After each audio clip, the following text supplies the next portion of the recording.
The Sierra Nevada is a mountain range in western U.S. that spans most of California and parts of Nevada. It's one of the largest mountain ranges in the U.S., with more than 500 peaks that rise over 12,000 feet. And the proximity to the Pacific Ocean, it gets more snow than most other mountain ranges in America. The eastern side of the range is notoriously steep, but during the 1840s, travelers had no way to know that. Back then, it was mostly unmapped and inaccessible. In 1845, a 27-year-old lawyer by the name of Lansford Hastings wrote a guidebook that claimed a new and faster way for westward travelers to get across the Sierra Nevada to California, a shortcut to the Oregon Trail. Hastings had traveled to California from Ohio in 1842. He believed that westward expansion was the way of the future. He came back and wrote The Immigrant's Guide to Oregon and California. Hastings knew that if people began pouring into California, he could make lots of money hiring himself out as a guide. And some say that he also had goals of setting himself up as a leader in California once the U.S. was able to control it after the Mexican-American War. The problem was his boasts of an easier route were just not true. He had got ahead of himself, and while he had traveled part of the route, he had not actually traveled the whole thing yet, and never had he done so with a wagon train. And his advice in this guide is a big part of why the last group to head west in 1846 ran into big problems. And this is the survival tale of those 87 pioneers. I'm Darlene. And I'm Melody. This is Hard Times and True Crimes. Have you done any traveling this summer, Darlene? Yeah, I guess I have a little bit. I went to, I went to Florida in the spring. I went to the mountains this summer, and I've gone to Jacksonville a couple of times. Yeah, quite a bit of traveling. Yeah. Then. Well, I love to travel, but I haven't really done any big trips this summer. But our episode today is a little bit about that, about traveling. Cool. Travel these days is just so convenient. Yes. You can get online. You find a travel agent if you're going to, do a big trip. You can have your trip booked in minutes. Right. Or if you're into planning it yourself, like I am, you can get travel guides and watch YouTube videos and follow blogs and anything you need. Yeah. And you can go to a place you've never been before.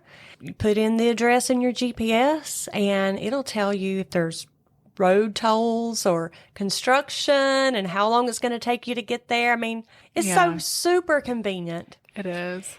But today, we really just can't imagine how hard travel was back in the pioneer days when people were heading west. Oh, yeah. That was a whole different ballgame.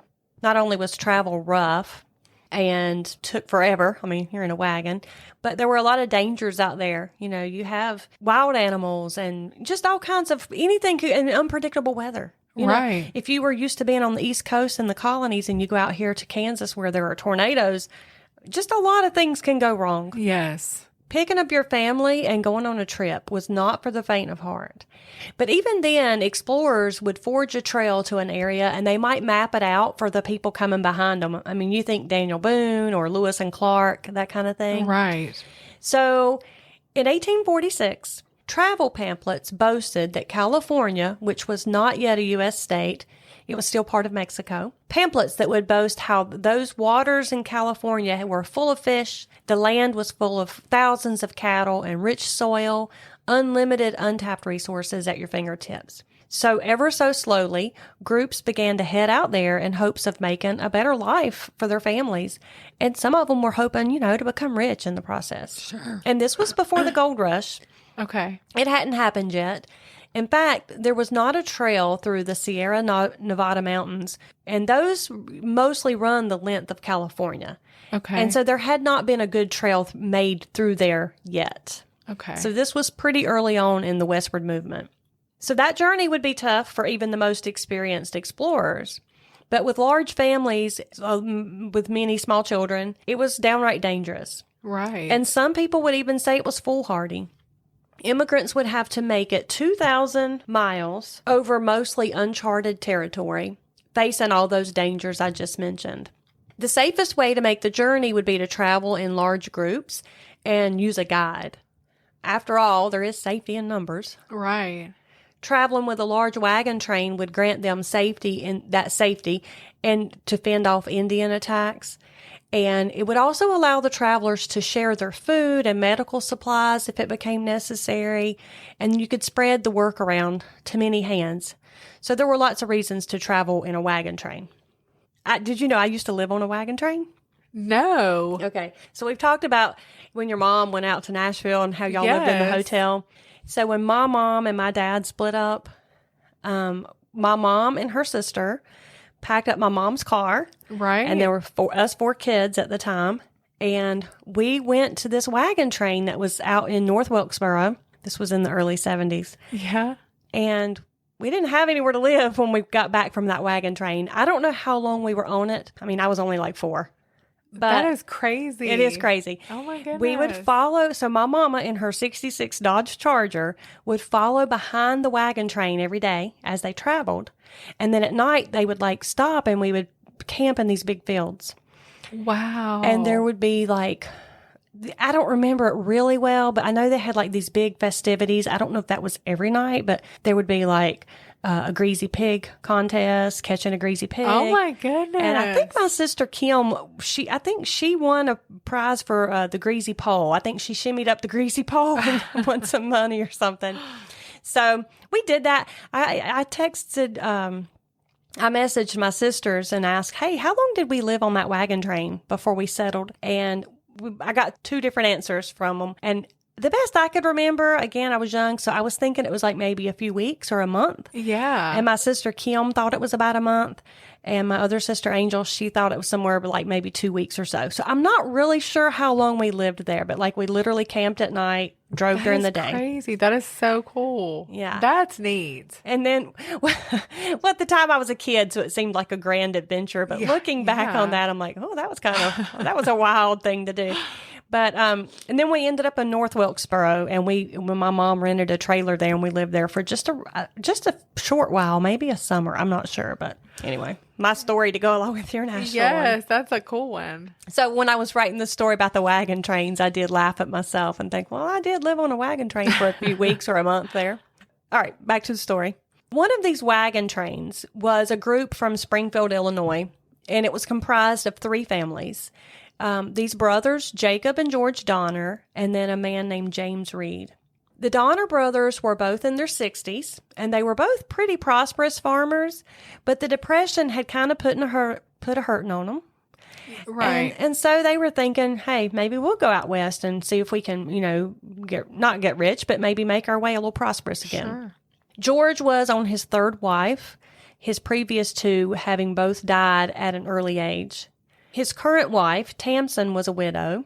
Her husband and 2 young daughters had died during a cholera epidemic. Mm.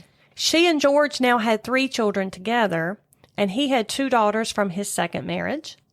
And he also had 2 adult children that no longer lived with him. George and Tamsin's family of travelers was 7 people. His brother Jacob was married to Elizabeth, and they had 5 children together. Elizabeth was also previously a widow, and she had 2 sons from her first marriage. And then Jacob, he wasn't actually in the best of health. And so he was ready for a milder climate. Mm-hmm. And so as their family took off, they were a family of 9 travelers. And then James Fraser Reed, he was Irish by birth, but he had immigrated to America as a young boy. He was a successful cabinet maker at age 46, but the Depression had taken a toll on his business as well. Reed was married to a widow, Margaret Backenstow, and she had a daughter from a previous marriage, and the couple had 3 children together. She also was in poor health. She was known to have bad headaches, and so she was looking forward to maybe that better climate helping her. Mm. So they were also blended families. I guess that was pretty common back then because of people dying at an early age from stuff. Margaret had a daughter named Virginia, and she was 12 years old at the time of the journey. And she actually penned a story in her later years about the information I'm going to give you today. And I got most of my information from her book. But keep in mind that this is her account. And she was 12 when this happened. Okay. And everybody has their own perspective on things when they happen. Sure. So a lot of the information is from her perspective. Okay. That family was traveling, six family members traveling together because Margaret's elderly mother was also with them. Okay. All three families had hired help, drivers for the wagons, and girls to help with the chores. That was not uncommon for the wealthier families to do, and that would also give the poorer people who wanted to go out west, it gave them a way to get there. If they're willing to work, they can make the journey with this family. Right. And make money in the process a little bit, and it pays their way. Okay. So I'm going to let you listen to an ad in the paper advertising for the help. Okay. Westward bound for Oregon and California. Who wants to go to California without costing them anything? As many as 8 young men of good character who can drive an ox team will be accompanied by gentlemen who will leave this vicinity about the 1st of April. Come, boys, you can have as much land as you want without costing you anything. The government of California gives large tracts of land to those persons who move there. The first suitable persons who apply will be engaged. The immigrants who intend moving to Oregon or California this spring from the adjoining counties would do well to be in this place about the 1st of next month. Are there not a number from Decatur or Macon County going? Springfield, March 18th, 1846. We'll be back after a quick break. At the beginning of this year, one of my New Year's resolutions was to get my home decluttered and organized, especially my kitchen. Just going in there felt daunting. Even family meals were no longer enjoyable. I knew that I needed help because the thought of tackling it on my own was overwhelming. And then Melody told me about Shannon over at Functional Spaces. And let me tell you that meeting her transformed my kitchen from a cluttered mess to a cozy functional space that I once again can take pleasure in. Everyone has that one chaotic area in their home that requires excessive time and energy to manage. Many of us can identify more than one. For Darlene, that was just inside her kitchen door. Yes, everybody would come in and throw mail, keys, and coats all over the counters and chairs. I told Shannon this was such a source of stress for me. Why couldn't everybody just put their stuff away? And she explained that we could easily turn that area into a place of peace and productivity, a true functional space. We added a coat rack with key hooks and a small mail bin, and that has been a game changer. That's just one example of the difference she made. Functional Spaces is based in the Triangle and serves Central North Carolina. If you're ready to experience that same transformation, go to functionalspacesnc.com and fill out the contact form. You will receive a link to schedule your discovery call to chat about your project area. Again, that's functionalspacesnc.com. Tell her your friends at Hard Times and True Crime sent you. While the three families had hired some help, they had not hired a guide. James Reed was known to be a very confident man, and maybe he thought they didn't need a guide. But nobody in that group had any experience with such a trip, nor did they have any idea of what awaited them across those 2,000 miles. The group had originated with James Reed, but George Donner was chosen as the leader of the group, and so they became known as the Donner Party, sometimes called the Donner-Reed Party. Left Springfield, Illinois in April of 1846, and they made their way toward Independence, Missouri, which was the main jumping-off point for the Oregon Trail. The journey was expected to take between 4 to 6 months, and the families were well provisioned for it. Between the three men, they had 9 heavily loaded wagons. In Virginia Reed Murphy's account, she describes their made-to-order wagons and how luxurious they were. The main wagon for her family, she actually termed it the Pioneer Palace Car. Oh, wow. It was a double-decker wagon. It had an entrance on the side like a stagecoach, and so instead of the back, they could go into the side. That's cool. And inside there were spring seats with high, comfortable backs. They even had a little stove inside for heat. The upstairs of the wagon held their sleeping quarters and their clothes. And their remaining 2 wagons they loaded down with food and supplies for the trip, along with a lot of books and a new cooking stove for when they arrived. Wow. So they were ready to go. Yeah. Now, the group ideally should have started on the trail by early spring to avoid the cold weather at the end of the trip. But due to the spring rains, they got a late start. So they left Independence, Missouri on May 12th. So they had left Springfield in April, but by the time they got to Missouri, which was like that jumping off point for the Oregon Trail, they were kind of held up and they got a little bit of a late start there. Okay. And because the trail was muddy, their travel was kind of slow. They were kind of behind schedule from the get-go. And they probably didn't even realize that they were behind yet. Right. Because, again, they were inexperienced. Yeah. Some weeks into the trip, they had their first casualty. Margaret Reed's elderly mother, Sarah Keyes, passed away. But she had been 75 years old, and she was already in the late stages of consumption when they left. They had no choice but to bury her out there in the wilderness and leave her behind. Oh. Yeah. So there's more than one way across the wilderness. There's not just like one route. So while they were stopped at Fort Laramie, the men heard about a new route that had just opened up called the Hastings Cutoff.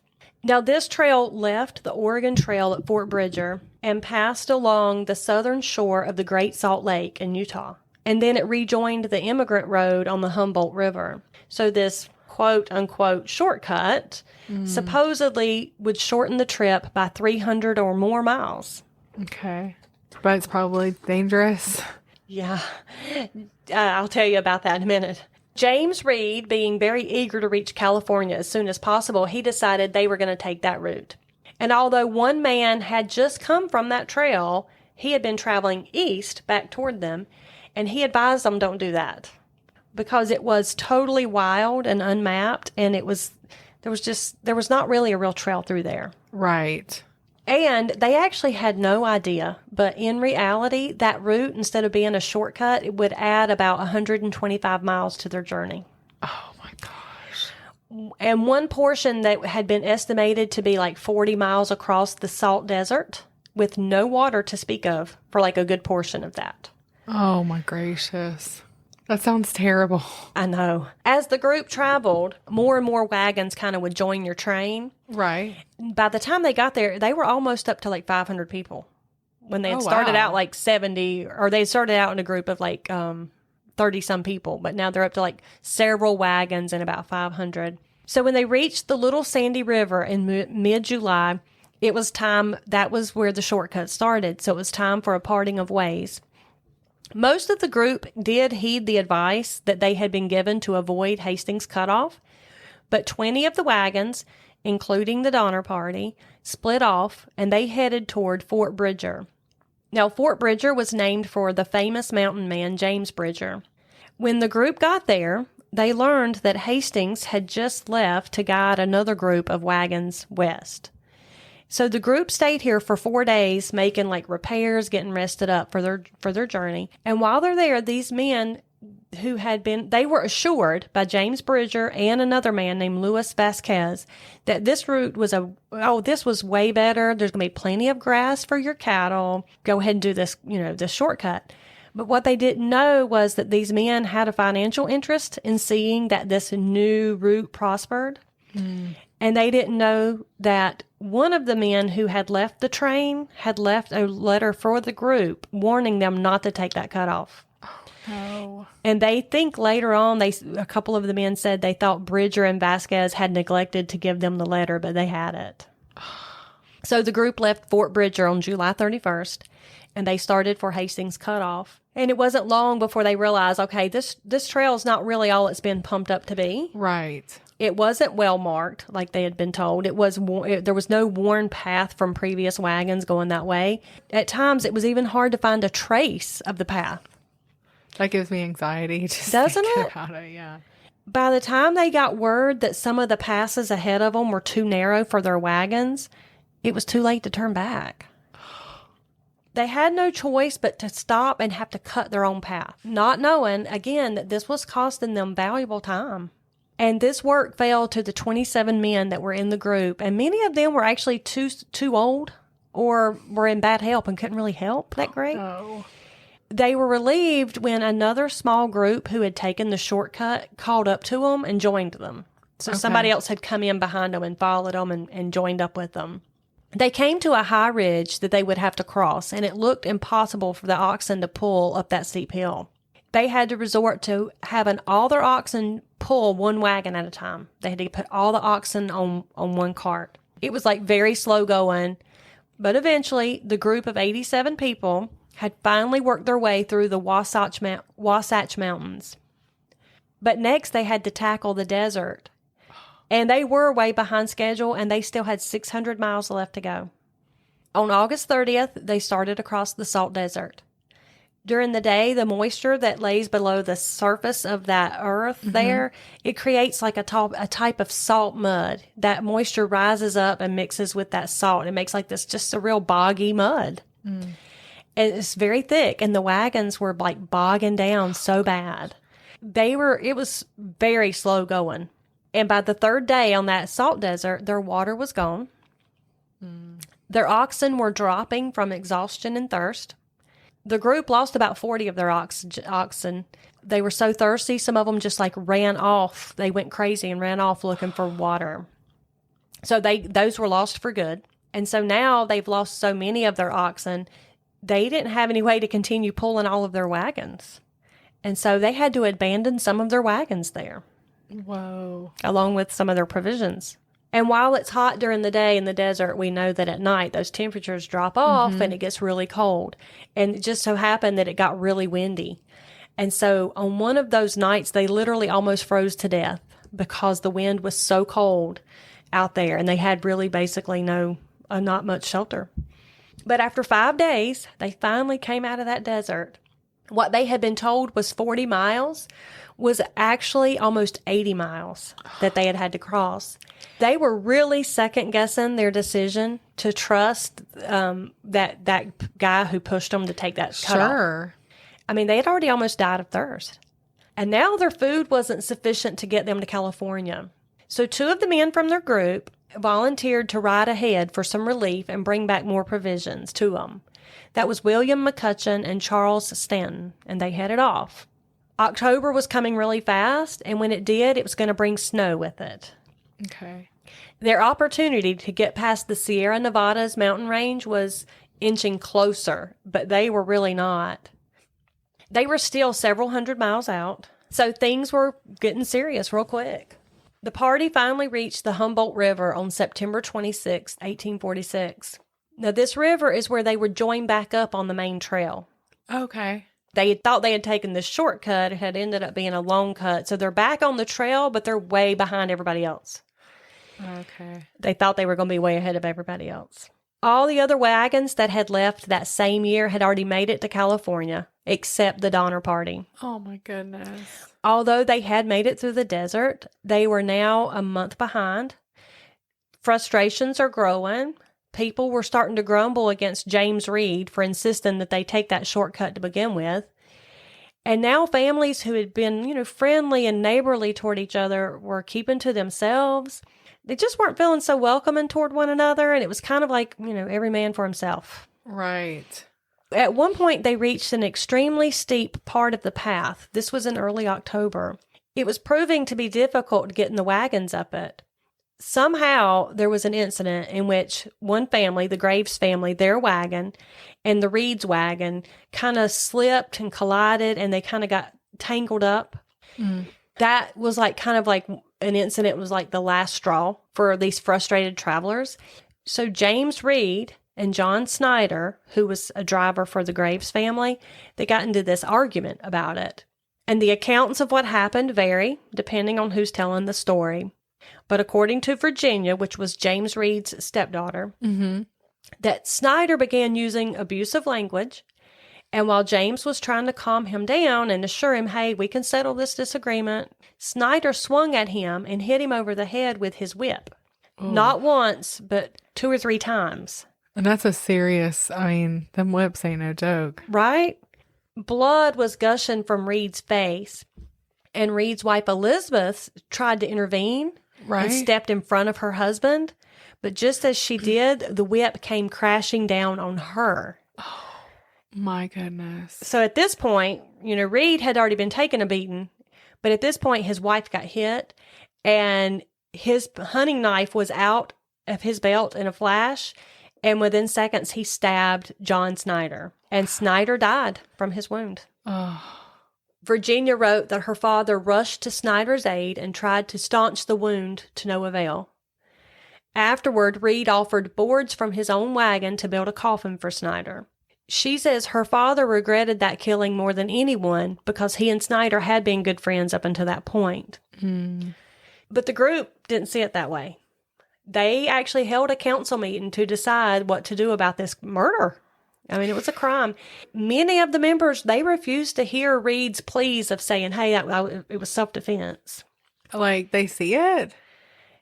There were other people who did see it, and there Okay. were different accounts of what happened and, Okay. and who drew first and who started. As with any Yeah. kind of like a fight, depending on who saw what, right? Right. One man in particular, Louis Keseberg, was a German immigrant traveling with the party, and he wanted Reed to be hung for the crime. Oh, my gracious. He was like insisting. And Virginia says she feels like it was out of spite. She said her father at one time had witnessed Keseberg beating his wife until she was black and blue. And her dad had stepped in and called him out on it and said, you need to stop this. Right. And after that, she said Keseberg hated her dad. And now she felt like this event just gave him like a chance to get revenge. Yeah, that makes sense. And that does. I can see how that would happen. Sure. The group finally agreed that, okay, we're not going to hang him, but you're going to be banished from the traveling party, so you got to leave. And at first, Reed refused. He was, he felt like his actions had been justified. He was like, no, I'm not going to. But later, he did decide he was going to comply because if he didn't, things were probably going to get violent toward him. What about his wife and kids? Well, his wife was insisting that she go with him, and he was like, no, it's not safe for y'all to travel alone. You just have to stay here with them, and I'll go on ahead. So she pleaded with him then, please just go find some food. They were coming up on another fort called Sutter's Fort. Mm-hmm. And so she pleaded with him, please, just go ahead and find food there. But she was really wanting him to go at that point because she was afraid that angry members of the group were going to come in and harm him in retaliation. Okay. So they just knew it was for the best for him to go. And he did, and he had to leave his wife and children behind. That's sad. It really is. The group continued to lose their cattle. Sometimes they were wandering off. Sometimes they're not sure. They might have been being stolen. They just weren't clear. But every day they're losing more of their cattle. And the ones they had were actually getting too weak to carry the wagons too. So more wagons had to be abandoned because they didn't have enough cattle to pull them. Some of the people would leave like their possessions. They would dig a big hole and put the top part of the wagon down in it with their cache of provisions, food and stuff, and bury it in hopes that they could come back for it later. And they still hadn't heard from the two men that had left to go get food, McCutcheon and Stanton. They hadn't heard from them yet. Now, this Louis Keseberg, I don't know that he was such a great guy.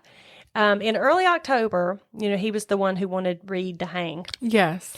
In early October, he actually had been allowing this aging Belgian immigrant on his wagon with them traveling. And in early October, he kicked him out and said, no, you're not riding with us anymore.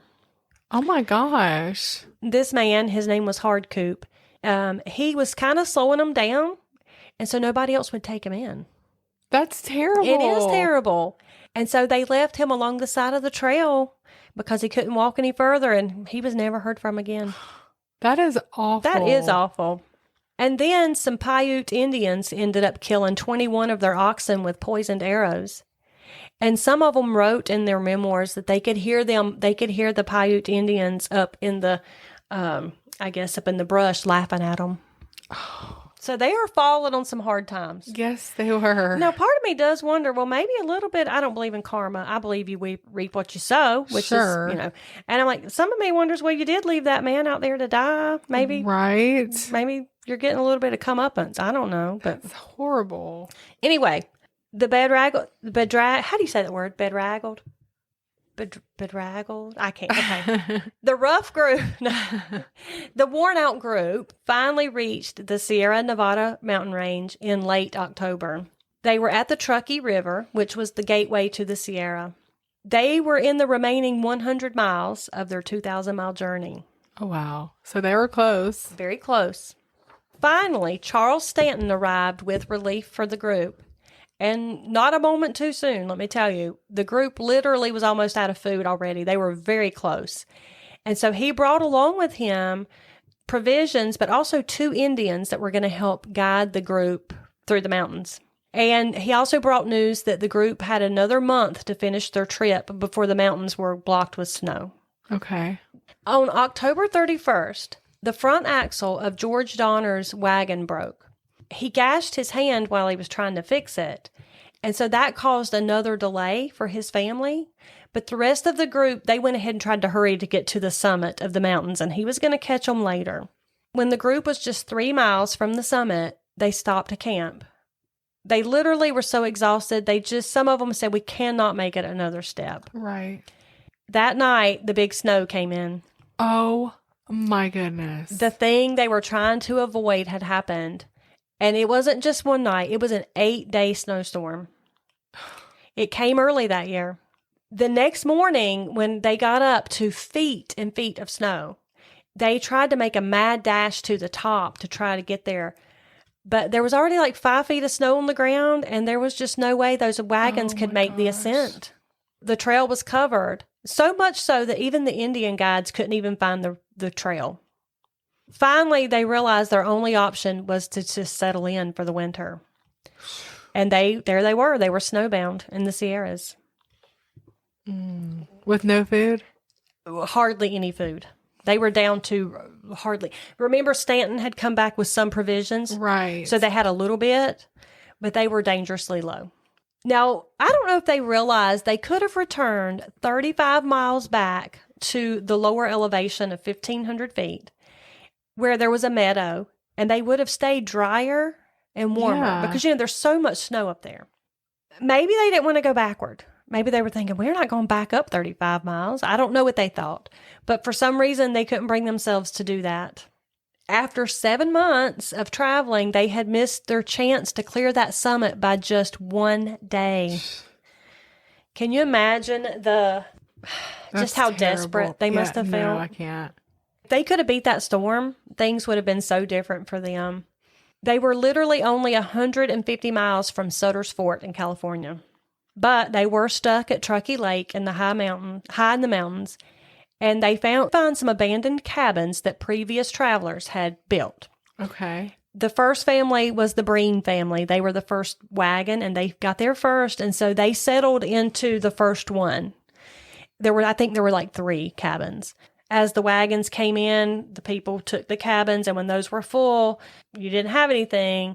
They did build some kind of rough, crude ones, because they knew they were going to be there a little while. But remember, the Donner family were behind because George had gashed his hand and their axle had broken. So now the Donner families, Jacob and George and their families, they were actually 7 miles back behind everybody else. Okay. And so they stopped to camp at Alder Creek. James Reed, in the meantime, who had been banished, he had made it to Sutter's Fort. At the beginning of the new year, news of the trapped immigrants did start to spread through California, and it reached James Reed, who had been fighting in the Mexican War. Yes. What had been meant as a punishment for him actually was in his favor because he's in a position to go back and help. He had been able to travel quicker than the group.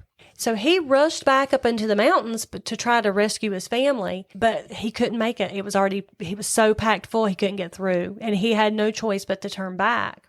At this time in history, I told you that California was not part of Mexico yet. Right. Well, the U.S. and Mexico were fighting over that territory. Okay. This was the Mexican-American War.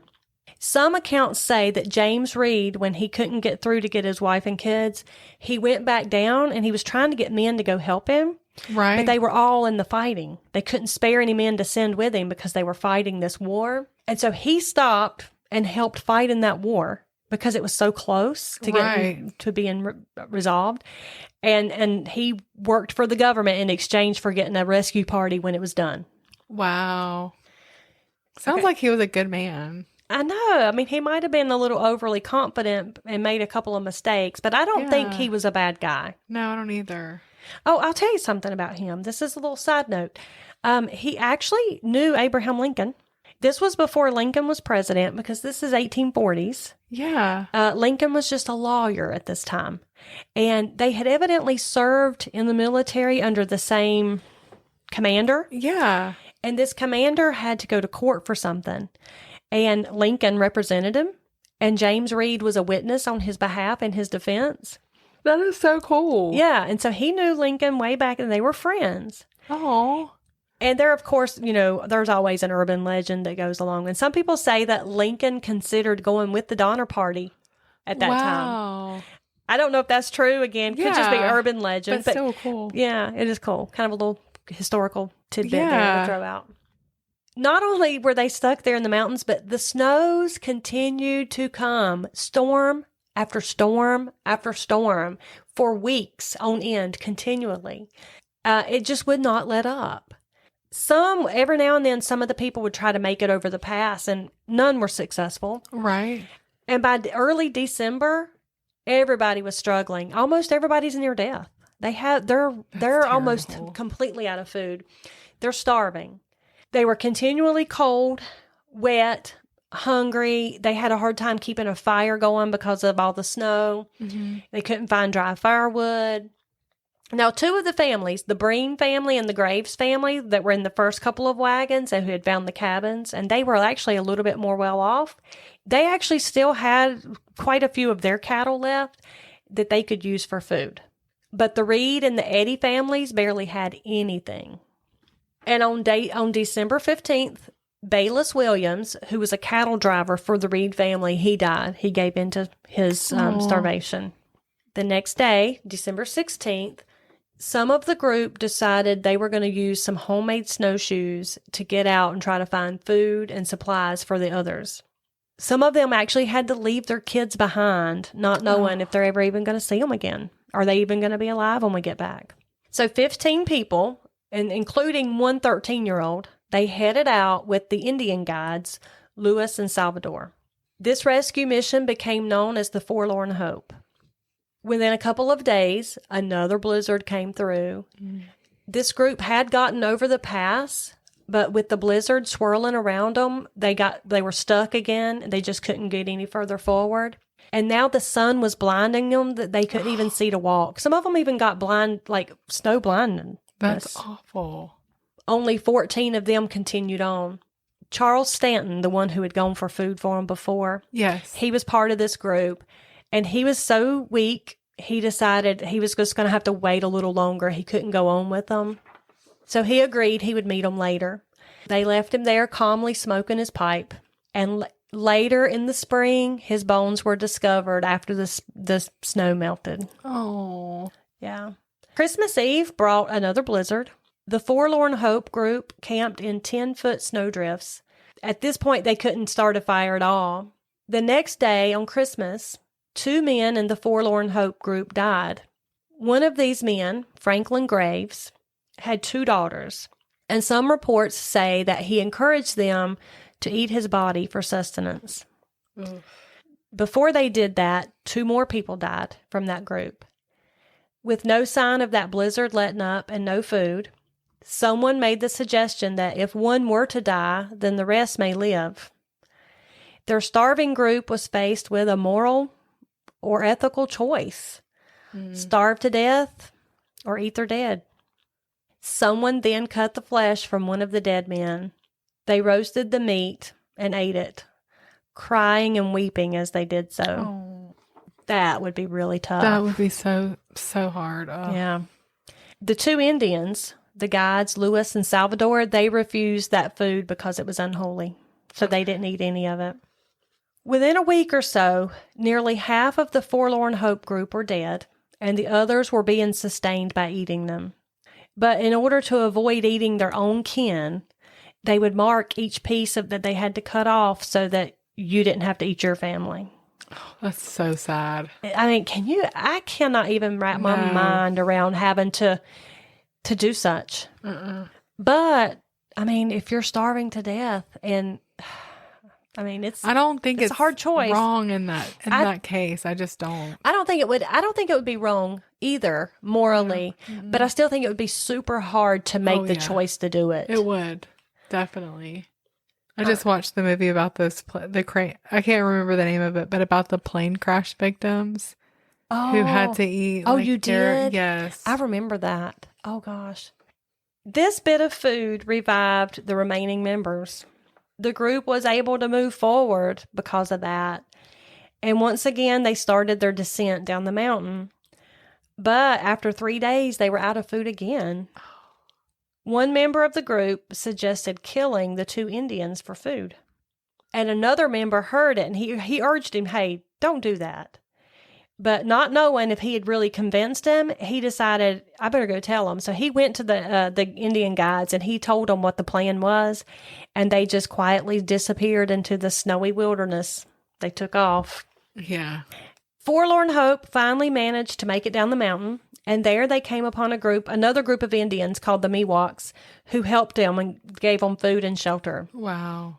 So after some food and rest, William Eddy hiked down the valley with two of the Miwok guides.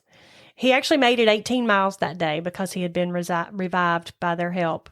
He eventually made it to Johnson's Ranch, which was the first American settlement west of the Sierra. Once again, they gave him some food and stuff and some warmth. And he told them of the emergency of those trapped travelers back at Truckee Lake in the cabins. The details that he gave them were like of the starving people and all that. They were just so unbearable to hear. The people couldn't believe what they were being told. The 6 remaining survivors of the original 15 in the Forlorn Hope were just a short way up the trail.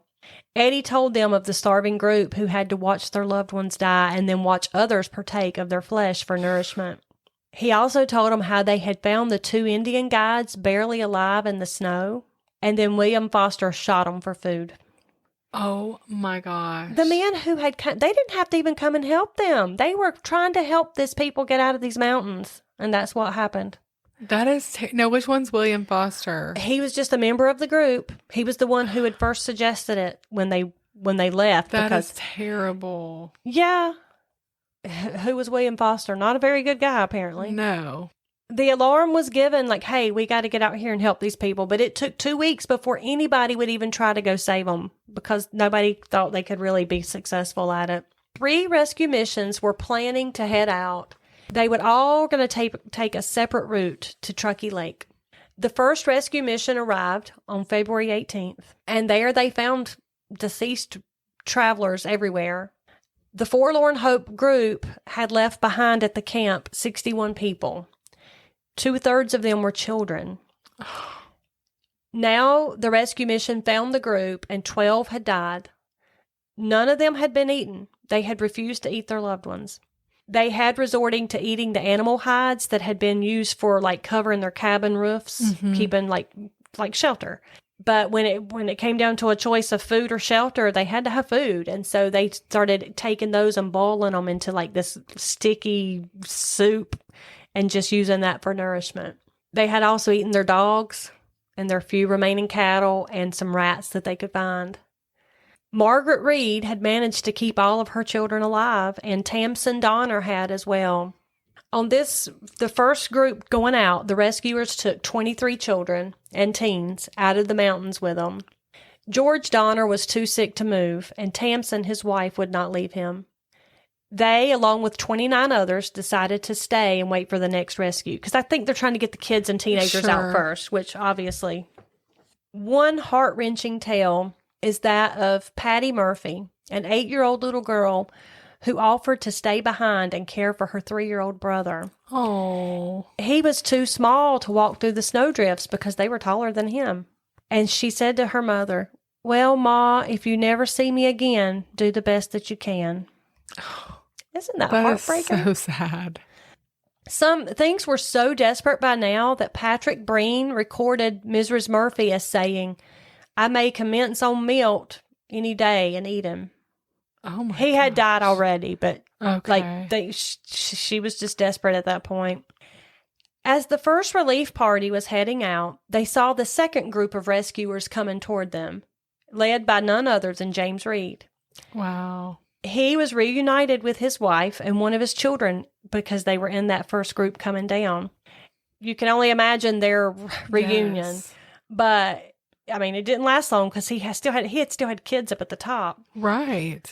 But that strengthened him enough to forge on to go get his other two kids, hoping he could just get there before they perished. When they reached the lake, his two children, Patty and Thomas, were still alive. Oh my goodness. That's so good. Yeah. But 10 more people had died. Now the few who were left ended up resorting to the cannibalism that they had refused before. The survivors at the lake had resorted to eating their dead just a week after the rescue party had left with many of the younger members. Reed took 17 more survivors down the mountain with him, leaving 14 at the camp.